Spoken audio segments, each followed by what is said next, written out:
জাতীয় সঙ্গীত ও বর্ণাঢ্য অনুষ্ঠানের মধ্য দিয়ে উদ্বোধন হয় ব্যাংকার্স ক্লাব ক্রিকেট টুর্নামেন্ট। পরে মহিলা ক্রীড়া কমপ্লেক্স মাঠে একই সময়ে 3টি ম্যাচের খেলার মধ্য দিয়ে এবারে টুর্নামেন্ট শুরু হয়। ব্যাংকের আর্থিক হিসেব নিকেশ, লেনদেন, লোন বিনিয়োগ আর গ্রাহক সেবায় ব্যস্ত সময় কাটানো ব্যাংকাররা এদিন বনে যান পুরোদস্তুর ক্রিকেটার। 4 ছক্কা আউটে সকাল থেকে বিকেল পর্যন্ত একে একে অনুষ্ঠিত হয় প্রথম রাউন্ডের জমজমাট 7টি ম্যাচ। 15 ওভারের খেলায় জয়ী হয় এনবিআরসি, সোনালী, রাজশাহী কৃষি উন্নয়ন ট্রাস্ট, অগ্রণী, ইবিএল ও সিটি ব্যাংক। সকাল থেকেই মাঠে ব্যাংক কর্মকর্তাদের পরিবার এবং সহকর্মীদের উপস্থিতি ছিল ব্যাপক। উৎসবের আমেজে নিজ নিজ দলকে দিয়েছেন উৎসাহ।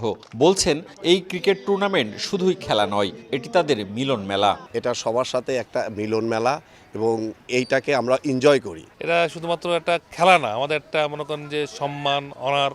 সারা বছর যখন কাজ করে সবাই স্ট্রেস থাকে, তারপরে এই টুর্নামেন্টটা আমরা প্রত্যেকটা ব্যাংকারই খুবই উপভোগ করি।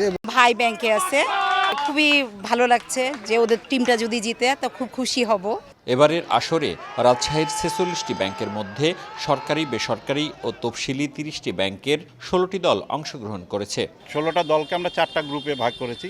গ্রুপ পর্যায়ের খেলাগুলো হচ্ছে 4টা গ্রুপ থেকে 8টা দল কোয়ার্টার ফাইনালে খেলবে এবং পরবর্তী সেমিফাইনাল এবং 24 তারিখে আমরা ফাইনালের মাধ্যমে এটা সমাপ্ত করব। আয়োজকরা বলছেন, ব্যাংকিং খাতে কর্মরতদের মানসিক প্রশান্তি এবং বিভিন্ন ব্যাংকের মধ্যে সম্পর্ক উন্নয়নের লক্ষ্যেই এই বার্ষিক আয়োজন। এর মধ্য দিয়ে ব্যাংকারদের মধ্যে সহানুভূতিতা, বন্ধুত্বপূর্ণ একটি ভাব গড়ে ওঠে।